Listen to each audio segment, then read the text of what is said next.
വചനം 9 വാക്കർത്ഥം.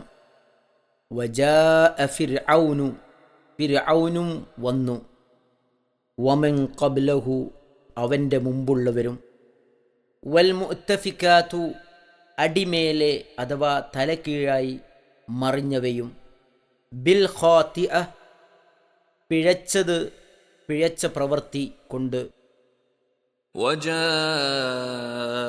فرعون ومن قبله والمؤتفكات بالخاطئة. ഫിർഔനും അവൻ്റെ മുമ്പുള്ളവരും അടിമേലായി മറിഞ്ഞ രാജ്യങ്ങളും അഥവാ രാജ്യക്കാരും പിഴച്ച പ്രവർത്തനവുമായി വന്നു. വചനം 10 വാക്കർത്ഥം. ഫഅസൗ, എന്നിട്ടവർ അനുസരണക്കേട് കാട്ടി, റസൂല റബ്ബിഹിം, തങ്ങളുടെ റബ്ബിൻ്റെ റസൂലിന്, ഫഅഖദഹും, അപ്പോൾ അവൻ അവരെ പിടിച്ചു, അഖ്ദതൻ, ഒരു പിടുത്തം, റാബിയ, കവിഞ്ഞ, മുന്തിയ അഥവാ ശക്തമായ. ഫഅസൗ റസൂല റബ്ബിഹിം ഫഅഖദഹും അഖ്ദതൻ റാബിയ. അങ്ങനെ അവർ തങ്ങളുടെ രക്ഷിതാവിൻ്റെ റസൂലിനോട് അനുസരണക്കേട് പ്രവർത്തിച്ചു. അപ്പോൾ അവൻ അഥവാ രക്ഷിതാവ് അവരെ കവിഞ്ഞതായ ഒരു പിടുത്തം പിടിച്ചു അഥവാ ശിക്ഷിച്ചു. വചനം 11 വാക്കർത്ഥം. ഇന്നാ, നിശ്ചയമായും നാം, ലമ്മാ തഗ, അതിരു കവിഞ്ഞപ്പോൾ, അൽ മാഉ, വെള്ളം, ഹമൽനാക്കും, നിങ്ങളെ നാം വഹിച്ചു അഥവാ കയറ്റി, ഫിൽ ജാരിയ, കപ്പലിൽ, പത്തേമാരിയിൽ.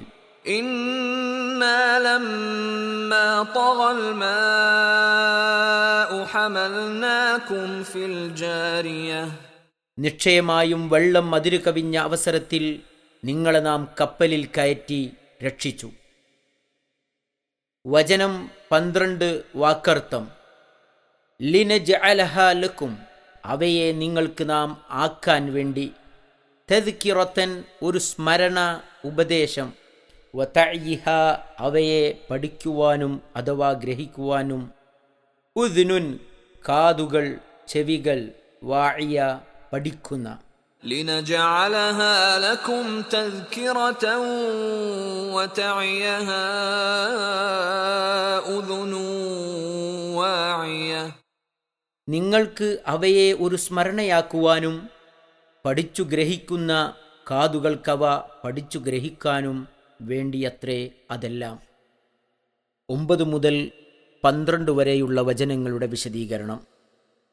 മേൽ ചൂണ്ടിക്കാട്ടിയ സമുദായങ്ങളുടെ സംഭവങ്ങളെല്ലാം ഇതിനു മുമ്പ് പല സൂറത്തുകളിലായി ഒന്നിലധികം തവണ നാം വായിച്ചു കഴിഞ്ഞതാണ്.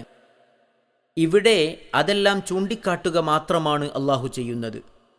നൂഹ് നബി അലൈഹിസ്സലാമയുടെ കപ്പലിൽ കയറ്റി രക്ഷപ്പെടുത്തിയവരെ ഉദ്ദേശിച്ചാണ് നാം നിങ്ങളെ കപ്പലിൽ കയറ്റി രക്ഷിച്ചുവെന്ന് പറഞ്ഞത്. അന്ന് ആ കപ്പലിൽ രക്ഷപ്പെട്ടവരുടെ സന്താന പരമ്പരയിൽപ്പെട്ടവരാണ് ഇന്നുള്ള ഈ ജനത. അധ്യായം 37 വചനം 77. ഇവരുടെ പിതാക്കൾ അന്ന് രക്ഷപ്പെട്ടതുകൊണ്ടാണല്ലോ ഇവർ ഇന്ന് ജീവിക്കുന്നത്. 11 വചനം ഈ അനുഗ്രഹം അനുസ്മരിപ്പിക്കുക കൂടി ചെയ്യുന്നു.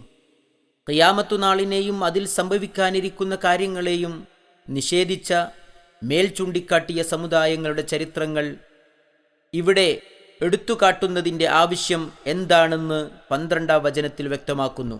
അതെ, ജനങ്ങൾ ഓർമ്മിക്കുവാനും പാഠം പഠിക്കുവാനും തന്നെ.